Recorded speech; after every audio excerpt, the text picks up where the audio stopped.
Support for this podcast and the following message come from Gaia.com, the on-demand streaming TV service that helps you achieve your highest potential at your convenience. To get your first month at only 99 cents, visit gaia.com/my7chakras. My 7 Chakras, episode 212. Truth and love prevail. The 7 chakras, swirling vortices of energy, positioned throughout our body from the base of the spine to the crown of the head. For thousands of years, this ancient wisdom has been passed on from master to disciple. What are the functions of these energy centers? And could these chakras help you unlock your destiny and find your true purpose? Welcome to My 7 Chakras. And now, your host, Aditya Jai Kumar. What's up, action takers? AJ here, founder and host of My 7 Chakras, the show where we dive deep into the ancient world to uncover nuggets of wisdom that will help you find your life's purpose. So if you are on a quest to find the meaning of life, then look no further because you have arrived at the right show. We have a lot to cover in today's episode, but before that, as usual, let's read out a recent iTunes review. Today's review is by Samantha Collard, who writes, I've been listening to your podcasts for about a year now and I just adore them. I love the way you've set them up with the favorite quotes and books and asking how each guest starts their day. These insights give a personal touch into how we can all improve our lives on a daily basis. Thank you for bringing this to us. Aditya, I'm on the path and enjoying every moment of my spiritual growth. Signed, Samantha.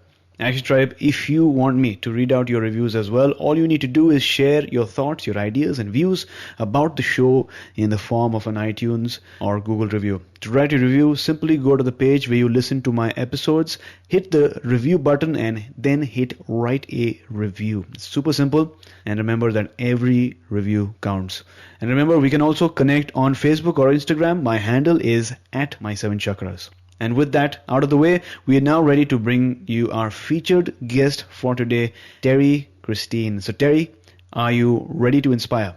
Yes, I am, AJ. Thank you so much for having me here. I'm truly very honored and grateful. Well, thanks for being here. Terrie Christine is an internationally known intuitive life coach, psychic medium, speaker, author, and creator of The Secret Power of You and PowerStream, a live online group energy clearing. Most people cannot connect to the blocks that hold them back from receiving love, happiness, peace, and abundance. They live their lives being triggered by what another says or does. Simply put, she can connect you to your energy and reveal when you accepted this block, at what age and by whom, and then energetically shift this block out of your subconscious so that you can bring in all you deserve in your life. So Terrie, it's so great to have you on. Welcome to the show. Awesome. Thank you. Yeah, I am truly grateful to be here and to be here with your listeners. I have so much to share today. Wonderful. And I have so much to ask you today. And it's going to be a really, really amazing conversation. But before that, let me ask you this question. What is your favorite inspirational quote and how does that quote apply in your day-to-day life? Well, years ago, I actually came up with it for my own self, my own quote, which is truth and love prevail. At that time in my life, I was going through some major drama and trauma between my ex and our children. And I kept saying that to myself over and over and over again. And it was able to help me move through a very emotional time in my life as I focused on truth and love. So Action Tribe, always keep this quote in mind. Truth and love prevail no matter what you're going through, no matter what challenges you're going through. If you act in accordance with your highest values and beliefs and do what is right, then truth and love will always prevail. Remember this. So thanks a lot for sharing this wonderful quote with us, Terrie. So let's move on to the main portion of today's interview, which is all about topics like the subtle energy, the human energy field. We're going to talk about psychic intuition, mediumship, and much more. But my first question to you is, what do you understand by the human energetic field, Terrie? So everything is energy. There are 7 planes of your body, including your physical body. And I look at the physical body as simply the nutshell. And it's holding in the energy from within, your soul, the cellular level of your being. And so being an intuitive, I connect to the energy of all that is, including another person. Even though you see yourself in physical form, it's simply just the nutshell that holds all of the energy. Your thoughts are like a puff of smoke that come out through your physical being. The energy within the blueprint of your body is embedded within that energy field. And that's where everyone, and truly everyone, can connect to the energy of all that is and within another person. Got it. So did you say that there were 7 layers? Is that what you said? There are 7 planes of the body, and they correspond with the 7 major chakras.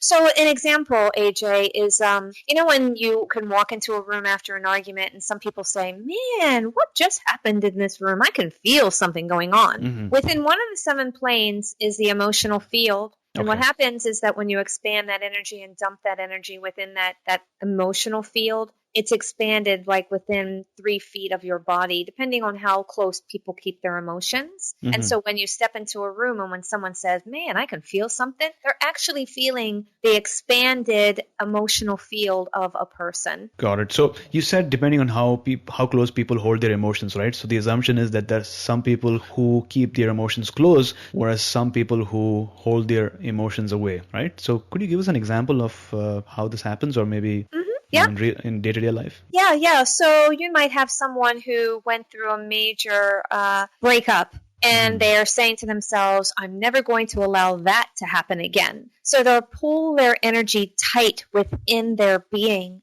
so that they feel that they need to feel other people first before they allow someone else to connect into them, meaning that, okay, I'm going to be mysterious and figure out who someone else is, or you need to reveal yourself before I allow you to see who I truly am or connect into my love, if you want to take it like that, if somebody's dating or looking for a relationship. So some people can pull their energy tightly or condense, similar to like you can condense your the chakras. So an example is the sacral. The sacral is a creativity and sexuality. And so if somebody had a major breakup, they'll condense that sacral because they're like, I don't want to have a relationship right now. I'm going to keep it away. But what happens also is that chakra also is part of your creativity. And some people will start saying, oh man, it's so hard for me to think out of the box or think clearly since I broke up with that person, because they're condensing that sacral and their shortcomings are clear about their creativity because they're cutting off the creativity by condensing that sacral. Does that make sense? Yes, it does.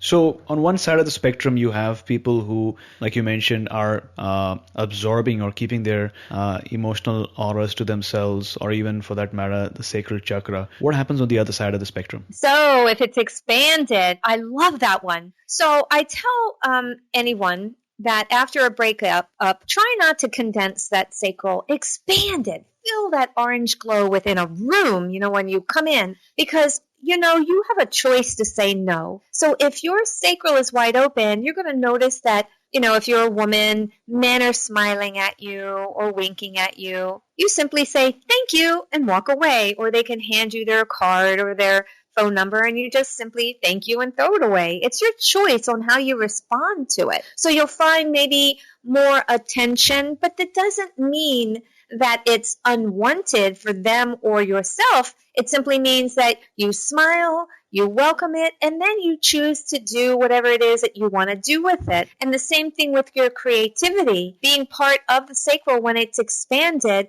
you'll find that your ideas and thoughts are coming really quick and you're becoming the solution versus spending time to meditate on the solution, if you know what I mean. Absolutely. So how does one go about doing that, from a creativity perspective? How do you put yourself out there? So creative visualization really does work. You don't even have to close your eyes. You just visualize an orange glow within the area right below your belly button and expand it. Make it look like an orange translucent glow that expands about 300 or 400, or 3 or 4 feet outside of your body. and then just visualize that. It really does work. That's how you move the energy within yourself, is that you just expand it with your creativity, your mind. Mm-hmm. Mm-hmm. Well, thanks a lot for sharing that. Now, Terrie, what is an energetic block? And could you give us an example of that? Yes, thank you. So an energetic block is usually an experience that you had, sometimes before the age of 7. Most of the time it is. Sometimes it's after, depending on, what it is that you're pulling in. Let me go back to explain that when you're born as a child, the child has a child mind, no experience at all except for every breath they take, everything around them is an experience. Mm-hmm. And so based on that experience, that's when the child has to make a decision how they're going to handle, deal, perceive, set a mindset with that experience. It's not an adult mind who's had the experience and can reflect back and say, well, I understand that mom and dad were stressed out and they did the best they could. Where a child says to themselves, Mom and Dad, I love them so much. Why are they not paying attention to me? Or why do I have to fight to get something that I want? Or why or how or could? And then what happens is the child pulls that in and says, I'm not going to allow that to happen, or I'll never deal with that again. And you can see how they choose to say, I want it or I don't want it. And as we grow up, at that moment, the child placed it in their mind. It was the conscious mind, but then it becomes the subconscious as you grow up. And then here you are, 20, 30, 40, and beyond, and you're being triggered by something that you placed in your subconscious, and that trigger can be by what someone says or does and bubbles up the feeling of the experience when you were little. And so a lot of people will say, I'm so frustrated with this job. I don't understand why I can't get what I want. Mm-hmm. And when they were little, they could have had an experience with dad, and dad was overly protective. And then now, because of that experience as a child with dad being overly protective, that child is now an adult and can't understand why they can't get what they want because of the experience they had when dad was being overprotective when they were young. Mm-hmm. Love that explanation. Really, really explains the concept of an energy block. You mentioned all of it starts, in most cases, when you're about the age of 7. Like when we're children, we're usually meaning-making machines. We're trying to make meaning of the experiences that are around us, and we see behaviors and patterns and usually make meaning out of it and interpret it based on what makes sense to us at that point. And like you mentioned, that conscious action becomes subconscious, and at a later stage, once we are adults or adolescents, we have these interactions, but we forget what has happened to us during childhood, and we get triggered in the same way though. And so like you mentioned, it bubbles up, that same feeling that we experienced during childhood, and we wonder why we're not able to see progress in that particular area. So alright, so we know what an energy block is, and we know how it can manifest in certain areas of our life. How do you go about working on these energy blocks? How do you go about detecting them in the first place, and how do you clear them? So that's the two-sided question. If it's a question directly to the listener, it's about hearing what they say to themselves and to others, or that feeling that someone just stuck a screwdriver in their back and they say, oh my God, did that person just said that to me? Wow, how could I, are they really my friend? And those are moments that are telling you, wow, I need something within myself to reflect upon, go back to, how old was I when I last felt that? And by whom did I feel that with? And what happened? And if you allow yourself to clear your mind and just trust whatever comes in your head, you will get the answers, and you simply go back to either forgive or to let go. And then on the other side, that question to me, because I'm intuitive, I connect to the energy of someone else. I visualize myself stepping into the energy, like I see someone as a silhouette. And I this is how I teach people, but nowadays it's just instant.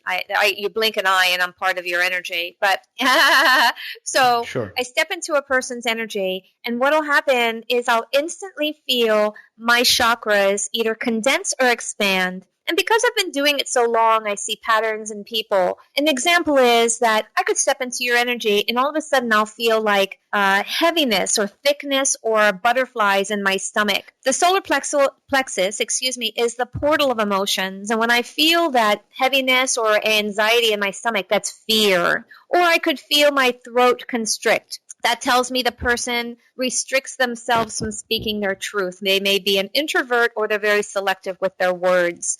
I could feel heaviness in my chest. That means someone just experienced a situation with love, either with a partner or in family, or someone they truly care about with love. And then I can feel like ripples or heaviness or cracks or wobbliness. That tells me that, like, the wobbliness is that love relationship was like the rug pulled out from underneath their feet, which pulled them off their platform and made it wobbly. So based on those patterns that I see when I step into someone's energy, allows me to figure out what's going on in someone else's life because of the energy within themselves. And then I just work on energy statements to shift those energetic blocks out of the subconscious so that that person can move freely away from that past. So, love that you mentioned that the solar plexus is the portal of emotion, and what you really do is you step into the energetic blueprint of that person.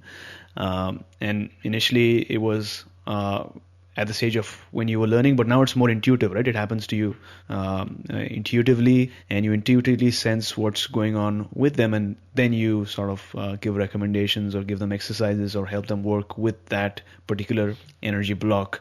Now, you are an intuitive healer who has clairaudience, clairvoyance, that is and correct. clairsentience, correct? So, for listeners who are new to these topics, could you explain what exactly these terms mean? So clairaudience is clear hearing, clairsentience is clear feeling, and clairvoyance is clear seeing.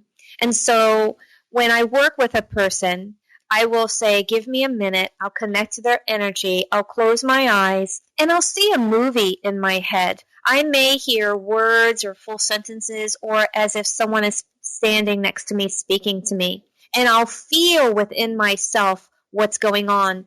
I can feel a combination of those, or I might feel one really strong. When someone comes to me and they're struggling or in pain or they really want more in life, I will connect to that strongest block. So I'll close my eyes and I'll say, okay, come on, peeps. That's what I call my guides and angels. Okay, peeps, tell me what's going on. Give me the strongest block so that I can help this person in a most profound way. That is my passion and purpose. And then I'll start seeing a movie. And again, similar to what I feel when I was explaining the chakras when they're condensed and they're expanded, I'll also see movies that have patterns too. An example is I might see, first off, I'll pick the age of when they received or took in that block. And then I'll determine if it was mom or dad themselves or something else. And it can even be God or higher self source light, whatever you choose to call it. And then as I get the age, see the person, and then I'll see the movie or the feelings of what happened. And then I'll take it to their current life and tell them that's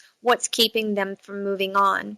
And within that element of seeing the movie, a pattern of, let's say, if it's a dad block, I'll see dad and the person going around in circles, meaning they're doing the same thing over and over and over again in their current life, and that's why they can't get past it. And so there's where some patterns that I see within my superpowers, I call them.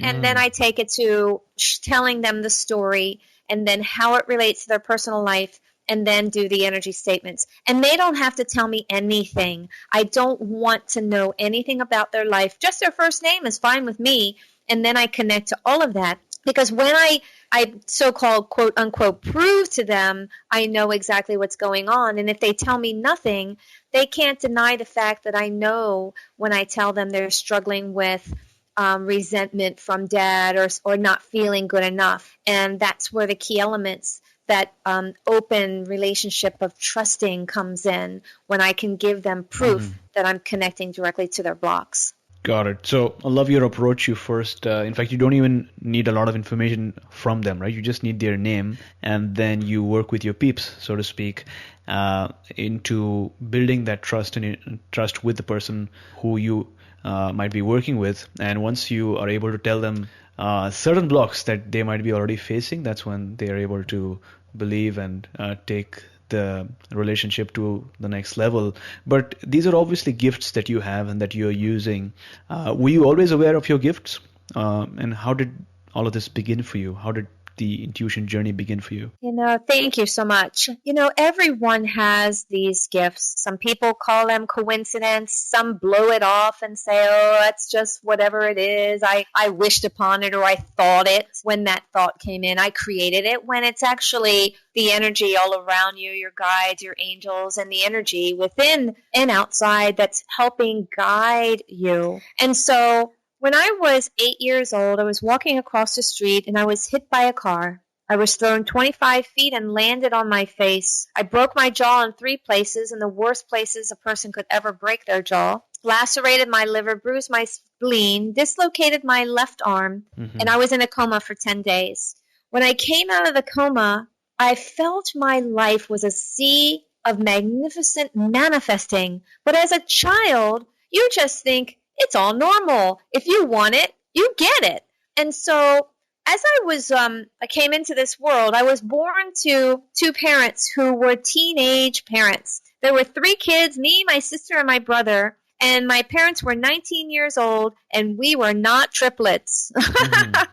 So there was a lot of lack in our family. Electric was cut off quite often. We ate eggs for dinner and pancakes because we didn't really have a lot of money. And so when I got to the stage of being hit by the car and I came out of that coma, I felt that when someone said no to me, I heard it as a yes, or I looked beyond or through a no, as if it wasn't a wall or something holding me back. I simply looked at it as a means to catapult myself to my answer. And so I found myself manifesting anything that I ever wanted. So as I started with, there was a lot of lack. So if we wanted to go anywhere or have anything, I shared my sister shared my clothes because I was 2 years older than her. But if I wanted something new, I would just feel it, see it, know that I had it. And then all of a sudden, my grandfather would take me shopping and I would get it. Or school would gift me a scholarship for going to band camp. I always went somewhere or received it. And it was so significant in our family that I could see the big difference of me getting everything and my sister and brother kind of sitting back in the sidelines.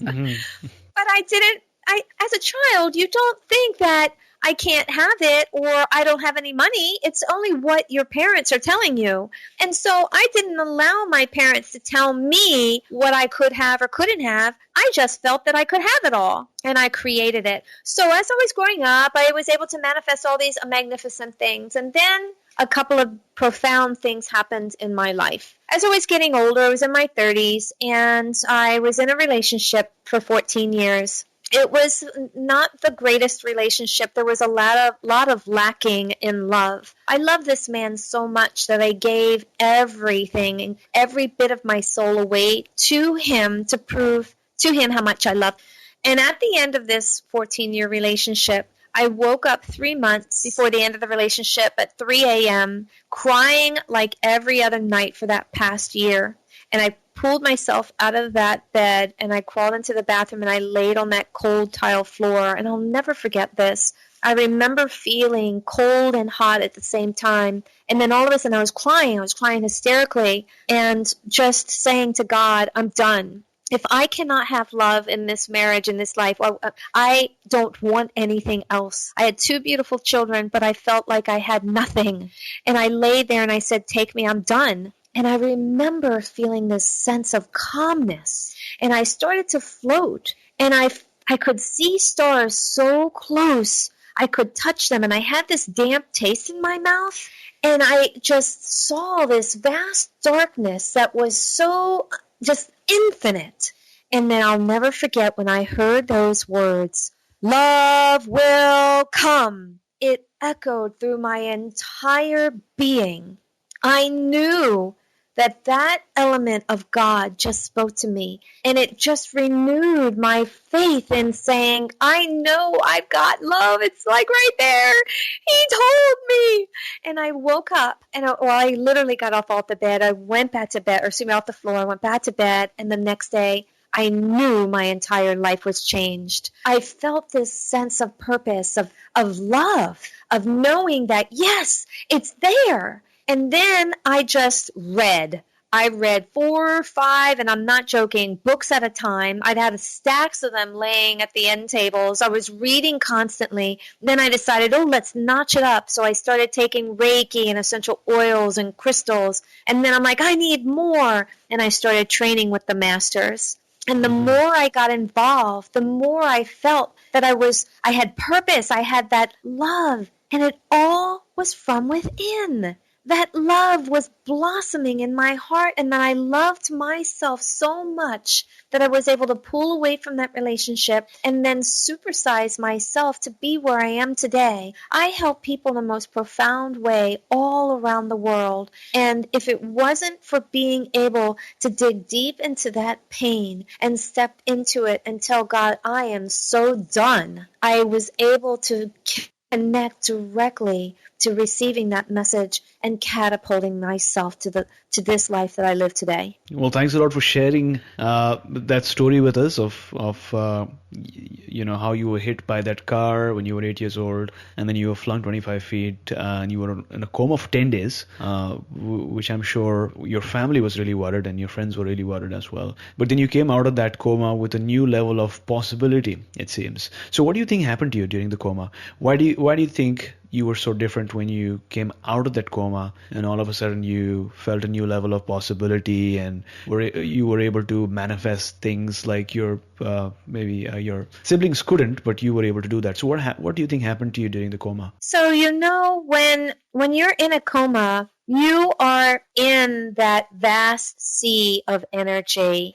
There are no limitations. And once I came back out and back into the human form, I still connected to that vast sea of unlimited abundance, meaning I felt that I could have it. As a child, even though my parents were limiting, I was already connecting and connected to, I got it, I can have it. There's nothing that can tell me that I can't have it. And I just automatically felt and truly believed that I could. And within those thought patterns and in that feeling of allowed me to become the magnet to bring forth what I truly felt that I had and knew that I could have. It's simple as that. No, totally makes sense. But when someone is trying to manifest and follows the steps, step 1, step 2, step 3, but they're not able to see the results of the manifestation, what do you think they're doing wrong? So, it's funny. I just did a video on that. I literally just did. It's now becomes part of lack. So what happens is, okay, step 1, step 2, step 3. I think it, I feel it, I step into the action to create it. But what happens is they get stuck on step 1, thinking. I want it. I had a girlfriend, because I love this story. I had a girlfriend that, we talk regularly on the phone. We get together, coffee or whatever. And every time I saw her and every time I talked to her, she's like, I want that boyfriend. I'm creating him. I feel him so close. I know he's coming to me. I see him. I picture him. I draw him on the wall. And she was going on and on and on about visualizing this God of hers, what clothes he wore, what job. And it was massive to where she was constantly focusing on it. What happens is that you flip the switch to lack. Is that you're focusing on the lack, not having it, I'm going to have it. I don't have it, I'm going to have it. And it's this duality, this tug of war. And then that massive feeling of not having it creates lack. And that's where it keeps you from receiving it, because you're just creating the lack that you're already focusing that you don't have. There's a fine balance between manifesting and creating what it is that you want. You can't have a stranglehold on it. You think it, you feel, I want that new car. You may take a picture of it. You put it on your refrigerator. If it's a convertible, you feel the wind through your hair, and then you let it go. You're like, I got it. It's mine. And you let it go. You may think about it again at the end of the day before you go to bed or a couple of days later. But look at it as that thought is like a puff of smoke that comes out of your shell, meaning your human form, and goes into the collective consciousness. The collective consciousness is the energy all around you. I look at it as like a big cloud above us all, right? And then that collective consciousness where other people are walking around and they're having their thoughts of what they want. And then there's a give and take that what someone wants, it may cause someone else to step into the energy to make it happen. And that's where someone will come on in and say, oh, I was just in the kitchen and they're at work and I just have an extra bottle of water. Are you thirsty? And minutes before then you were thinking that you wanted something to drink because that person connected into that collective consciousness to answer that, and it was on the same vibrational wavelength. So it's the same thing with manifesting. You have to let it go, feel it, just simply let it go, knowing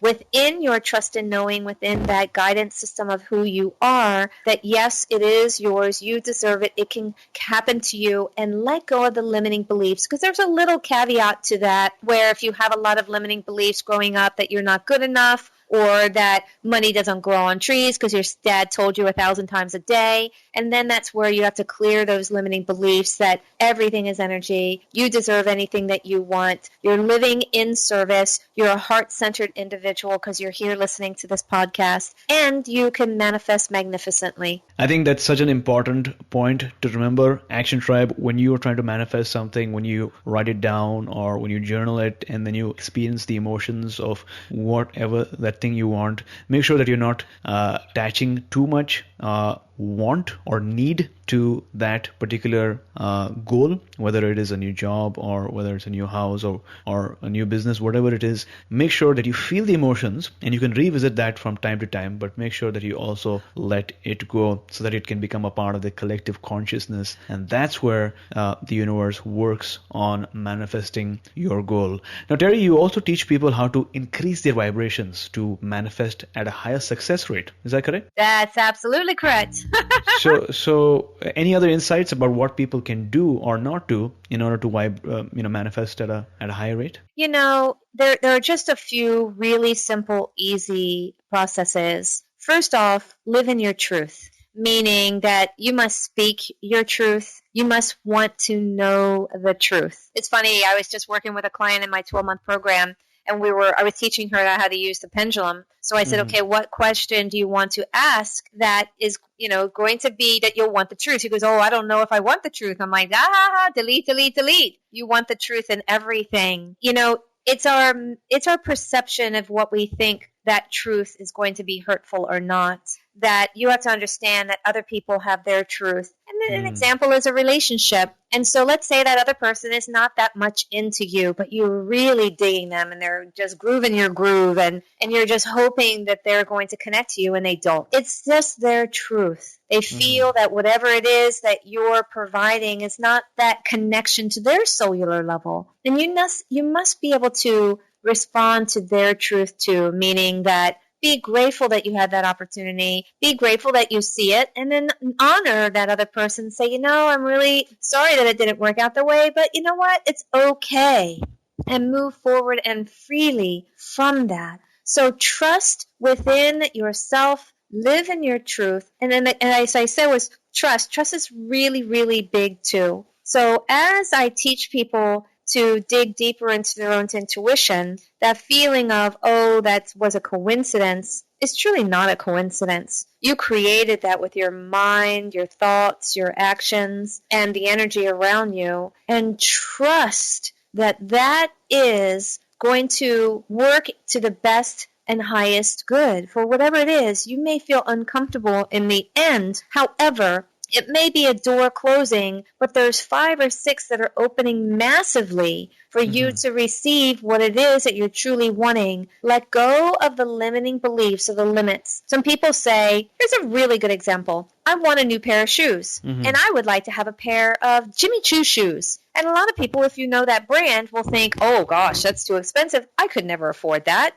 Well, delete that, because when we're born, we're thinking our parents are showing us that we have to work, we make a certain amount of money, and within that budget, we can only afford to buy certain things. However, when you say to yourself, I can't afford that, you are keeping yourself from the energy of what it is that you would like to receive. It doesn't matter how expensive it is. Value is nothing. It truly is. Money is just like a number on your computer. Most of us don't see $1,000. It's just we look at our bank account online and then we see it, but it's just energy. It's just a number, right?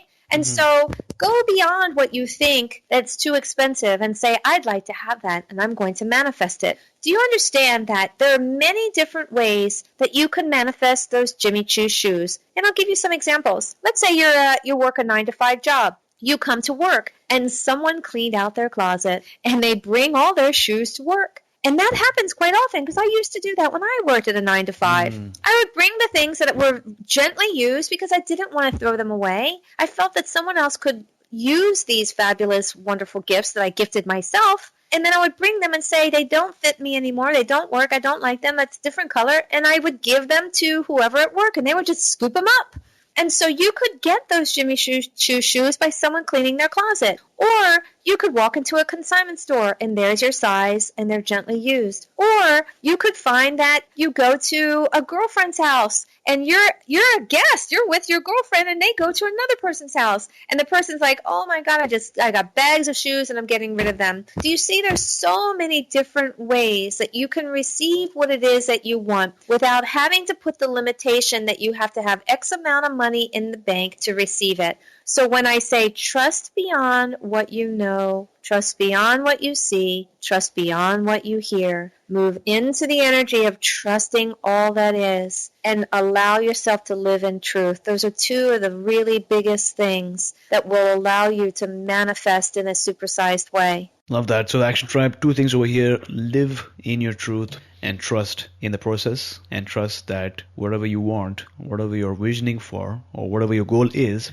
it will come to you if you apply the process and if you live in your truth. So Terrie, have you seen some big breakthroughs in your life through manifesting? So manifesting, living in a certain neighborhood. Years and years ago when I was starting my journey, I started with trusting beyond what I know, trusting beyond what I felt, trusting beyond what I saw. So I drive through this particular affluent neighborhood that if I looked at my bank account, oh man, I knew I could never afford to live there. However, I would drive through every day on my way to my 9-to-5. And I would drive and I would look at the neighborhood and the homes, and I would, even though no one was on the street, I would wave at the house and I'd say, hi neighbor, hi, you need to mow your yard. Or, oh, don't forget to take your trash can in. Or, oh, I'll see you tomorrow. Every day I drove through this neighborhood and I would wave and I would look at their house and I'd say, wow, your yard is looking beautiful. And I would feel as if I was their friend and I was their neighbor. I did this for years, every day, Monday through Friday, waving at them. If there was someone, I would honk my horn and I would just feel as if they were my neighbors. The more I got into it, the more I felt I lived there. And I pulled myself away from focusing on what was in my bank account because I just felt that I automatically lived there. Because by the second or third year, I felt like I knew the people. So when it was time for me to start looking for a home, this particular neighborhood was kind of expanded. And I knew that I only wanted to live in a townhouse. But the majority of this particular township had single-family homes. So it was really restricted. So the more I said, I will have a townhouse, the more I said, I'm living in this neighborhood already, the more it created. To this day, right now, I live in the community. I manifested, and I'm telling you, I don't even know where the money came from. It just appeared. I'm telling you, I would get bonuses, or I'd get big tax refunds, and I would just put it aside. And then when it was time to buy the house, I live in the community. And so it's, when you have large ticket items such as a car or a home or a large vacation, it can take a while for you to move that energy toward you. So it did take me 3 years to live in the community. But I tell you, when I felt that I was already living there, it was as simple as just going with a realtor and signing on the dotted line. And that's exactly how I manifested living in the community that I, at the beginning, never saw myself living there. So there you go, Action Tribe. Sometimes we overestimate what is possible in 1 year, but we underestimate what is possible in 3 years. And like we're learning today, even in the case of manifestation, it's small steps towards your bigger goal. If there's something that you want, or if there's an experience that you would like to have, either go online, go to the websites. You see so many HD good quality pictures. Make sure you're constantly reminding your mind and your emotions of what is possible out there. Or if there's a house that you want, just like Terrie, you can drive up that area on your way to work if you're still doing a 9 to 5, and if you want to move into a business or whatever that is. But make sure that you keep reminding your senses, your emotions, and your thoughts of what you'd like to have, and less of what you would not like to have. So thanks a lot for sharing that, Terrie. Based on what you've shared today, what is that one action step that you'd like to recommend for our listeners? So allow your thoughts to come in, feel your thoughts, and take guided action on it. The thing is that we'll get wrapped up in our thoughts, and then we'll sit back and think, okay, my thoughts are generating. That's good. It'll just come at me. You have to feel, like I was talking about driving through that neighborhood. I, in the end, as I said, felt they were already my neighbor. So the thought of being able to live in that neighborhood and allowing myself to let go of any fears of not being able to, right? So starting with a thought and then feeling it, feeling that they're my neighbors, feeling that I'm part of their community. And then I took guided action in the end. When I knew it was time to buy the house, there was no fears of moving into it and signing the contract within that community. So that's truly how you just move into it. Thoughts, feel, and take guided action. You must take guided action. Don't sit back and wait for somebody to knock on your door. So Action Tribe, to access the show notes for today's episode, make sure you visit my7chakras.com/212. That's my7chakras.com/212. And before moving on, let's listen to a word from our sponsor. Explore the vast traditions of yoga with the Gaia original series Yogic Paths. Filmed across India, the 13-episode series captures the beauty of mystical Indian landscapes and never-before-seen ashrams while taking the viewer on a journey through the many traditions of yoga. While the practice of physical postures called asanas is most well known in the West, understanding the full scope of this rich and varied tradition gives meaning and power to the yoga that we know today. Action Tribe, since you're listening to this show, it's clear that you are interested in topics such as chakras, yoga, and self-realization, and you know exactly where to go for audio content and interviews. And I sure hope you feel this way about our show, My 7 Chakras. But where do you go if you want a streaming TV video service with the same values and similar content? The answer is Gaia.com. To start watching this show, The Yogic Paths, as well as get your first month at Gaia for just 99 cents, visit Gaia.com/My 7 Chakras. That's GAIA.com/My SEVENCHAKRAS. Inhale and God approaches you. Hold the inhalation and God remains with you. Exhale and you approach God. Hold the exhalation and surrender to God. This is an amazing quote by Krishnamacharya because it explains what life is all about through the simple act of breathing. There's an unsaid power, Action Tribe, in surrendering. Sometimes when we use our conscious minds to chase our goals and we try, like we're learning today, and when it doesn't turn out as expected, we send a stress signal to the universe. Our mind begins to send out a flurry of questions. Am I good enough? Am I smart enough? Why did it not work for me? And will this be this way forever? And as we're learning today, spirit does not work on stress. It works with ease and relaxation. But when we set our intentions, we take actions towards our goal, and then we just let it go. We surrender to the universe. That's when the universe helps us overcome all the obstacles on our path. So remember to surrender and let go. So Terrie, let's go back to a time in your life when you experienced a major life challenge. How did you get into that situation? And then tell us, what steps did you take to overcome or get out of that challenge? You know, that's a really good one. I was going through the situation with child custody of my 2 children and my relationship with the father. And what was happening was I was starting to live in fear because every time he made a move into trying to, become the sole custody bearer, that people were listening to him. And then when I made my move, I felt no one was listening to me. And then I started going into this vortex of fear. And the more I feared, the less people listened to me. And then it got to a point where I had an attorney that wasn't that great. And we ended up in court, and I actually lost custody of my children for 3 months because of the fear that I had. I was devastated. I remember running out of the courthouse, throwing myself on the ground, crying hysterically, people running over to me. And I didn't even know. I was totally out of my mind, thinking I'll never see my children again. It's the worst experience a mother could ever have. And when I got home, I had a woman who was clairaudient and voyant. And she said, you must trust. You must trust that your children absolutely love you.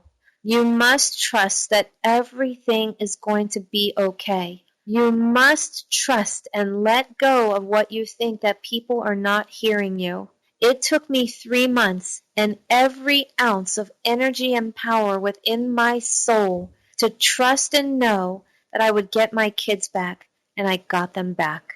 And that in itself I felt so miraculous, but I know for a fact that it was the fact that I trusted. I had to just let go of the fear and know that I didn't do anything wrong, that I was an amazing mother, my children loved me and love me unconditionally, and that I am heard, and I got them back. So that in itself was my huge moment in my life, and it showed me clearly that the more you trust, no matter what, everything is going to work out beautifully. Well, I think that's a really, really inspiring story. Thanks a lot for sharing that with us.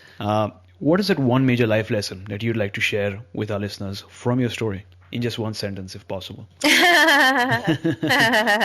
keep moving forward. No matter what, to keep moving forward. Well, thanks a lot for sharing. You shared with us a really inspiring story. Like I mentioned, you were going through a child custody situation, and you were always in fear because you did not know how the people that you were trying to persuade would respond to you, right? Because you always had to be on your toes, and it was back and forth, and so you were living in fear. And at one point you also lost custody of your children for 3 months because of that same fear. It kept you under stress and worry. And when you came home, you consulted with someone, and that person reminded you to trust, and to trust that everything is going to be all right, and to trust that your children in fact do love you, and you do have the support that you need in order to get the custody. And so after 3 months of trusting and making those changes in your life, you got custody. And I think that's really inspiring, especially for those who are listening to our show, who are in some form of or going through some form of challenge or trial. And for those people, it's really important that you know and visualize the outcome that you're looking for. Trust the process and not give up, and make sure that you take small steps towards getting there, because it's inevitable that you will surely get there. So thanks a lot for sharing that with us, Terrie, and that was a lovely story. Thank you. So Action Tribe, I hope you enjoyed the session so far. We're not done yet. We still have some way to go. But before we move on, let me ask you, who is your greatest teacher? Who do you learn from the most? As a seeker, I love reading books. My home is full of books, and I'm always getting some more books from the library. I love listening to podcasts and taking courses, because it's wonderful to learn from folks who are here to teach. I also learn so much from the interviews that I conduct. Like today, I'm learning so much from Terrie, and the relationships that I make are priceless. But the most important lessons that I've learned in my life are from my soul, or my higher self, because your spirit sends you information and pieces of wisdom that you need the most, as we're learning today. And I may have not met you, but I know that you have many questions in your life that you you are committed to finding. But if you haven't already, then take some time each day to listen to what your soul is trying to communicate to you. It's like a practice. Like you go to the gym, make sure you go to your mental gym so that you are able to listen to the thoughts or the messages that your soul is trying to communicate with you. Because like the great poet Rumi once said, I have been a seeker and I still am, but I stopped asking the books and the stars. I started listening to the teachings of my soul. So Terrie, as on today, what would you say is your life's calling?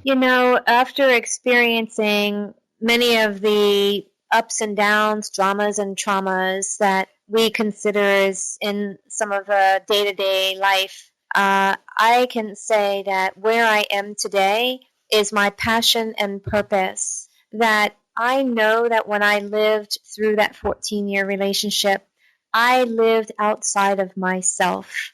And today, I love myself so much, and I know that I deserve amazing friends and family and abundance and joy and adventure and rich fun, and that within that purpose is part of helping people.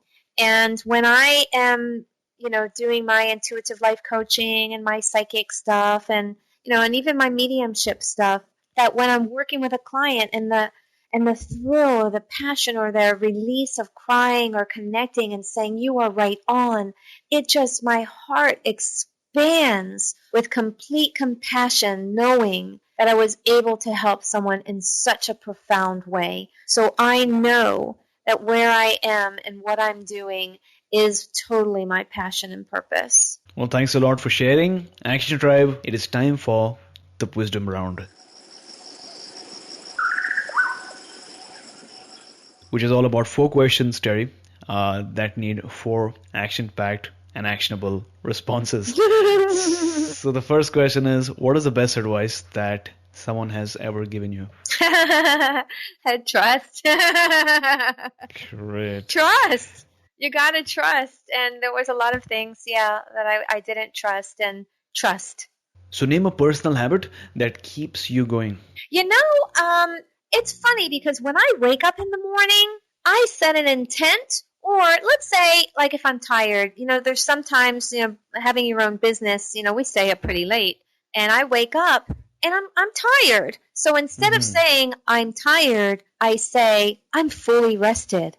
I'm fully rested, and I keep repeating that until I get in the shower as I'm making the bed and brushing my teeth. And I'm telling you, by the time I get out of the shower, I feel like my adrenaline is going, because I'm allowing myself to move into that energy that, yes, I am fully rested. Yes, I am clear. I have clarity and peace and abundance and joy. And you'll find that I'm always positive, I'm always laughing, I'm full of fun, and that's where I love to live. So what is your morning routine like? What do you do during the first 2 hours of your day? First thing, I wake up and I set an intent. I'm like, what will it take for this to be the most amazing day? What will it take for me to have a life rich in adventure today? What will it take for me to receive 5 gifts? Yes, 5 gifts today. And I just set an intent of allowing something to be received in my experience for the day. And then I feel like I focus on what's going on positively. So even though I might have a ton of things to do and I might be a little tired, I say I'm fully rested. And then what excitement am I going to have? And then I can't wait to complete my videos because they're so great and I help people. So I see that whatever it is that I'm doing, instead of looking at it as a workload, I look at it as my keys to success to helping others. So, Terrie, what is that one book that you'd like to recommend for our listeners today? There was one that I just read not too long ago. It was about 6 months ago. It's called Only Love is Real by Brian Weiss. And when I sat down and read it, I thought normally books take me about a week and a half, 2 weeks. This one took me 3 days, and it's the standard size of a book. I think it's 270 pages. But it's about past life regression, but it truly is about love being that conquers all, to connect to even past lives, that you can have the life and love from a past life and still find it in your present current life. But love truly does prevail. Thanks for that. Action Tribe, I know how much you love our book recommendations, and I know so many of you purchase these books as soon as you hear them shared on our show. That's why Audible.com is offering Action Tribe one free audiobook download with a free 30-day trial so that you can get to check out their amazing service. So just imagine you don't have to read a book, you can listen to a book. Audible has over 180,000 titles to choose from for your iPhone, Android, or Kindle, including bestsellers like The Chakra System by Anna Judith, Autobiography of a Yogi by Paramahansa Yogananda, and A New Earth by Eckhart Tolle. To download your free audiobook today, go to audibletrial.com/MSC. Once again, that's audibletrial.com/MSC to start listening to your favorite book right away. So Terrie, thank you so much for joining us today. It was great having you on and listening to your inspiring stories and some of the nuggets that you shared with us, which are so actionable. I'm sure our listeners are, in fact, know what to do exactly after the show or maybe later on today. Right before you go, tell us one thing that you are grateful for and tell us the best way we can find you online. Thank you, AJ, and thank you for everyone listening and taking this time to invest in yourself to be here. The one nugget I am totally grateful for is being right here, right now, of being able to talk to you, communicate, share my stories, feel the love of who I am, and to expand and help people in every way possible. I am very grateful for that. You can find me in many different ways, but I have a website, terriechristine.com. That's TERRIE.com. And I also offer Theta Stream, which is my guided meditation with theta sound that takes you to the deeper levels of the mind. So it's my free gift to the listeners here. And also you can find me on Facebook and Twitter and YouTube, Terrie Christine, and yeah, all of that and more.